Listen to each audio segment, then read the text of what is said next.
எத்தனை தடவை பொறுக்கிறது? 5 வருஷமா பொறுத்த மேடம். நானு நீங்க ஒருத்தர் மேல சந்தேகப்பட்டா அவங்க தப்பு பண்ணிருக்கலன்னா எரிச்சல் தாங்க வரும். அது தப்பு பண்ணிவங்களான்னா அந்த குற்ற உணர்ச்சியில தாங்கிப்பாங்க.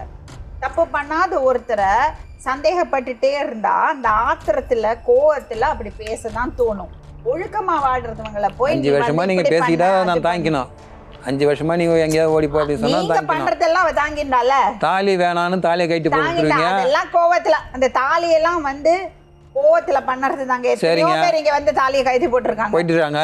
அதுல இருந்து 2 காசு மட்டும் உரிவு எடுத்து நீங்களும் தாலி கட்டிங்களே. ஏன் அவளை மட்டும் தாலியை போட்டு சொல்றீங்க? ஆமா, நீங்க போட்டுங்களேன். எனக்கு பொண்டாட்டி இருக்கான்னு தாலியை போட்டு இல்லைன்னா பட்டையா அடிச்சுங்களேன். இங்க ஒரு விஷயம் கட்டிக்கங்க. அப்ப அவங்க செய்யறதெல்லாம் ரைட்.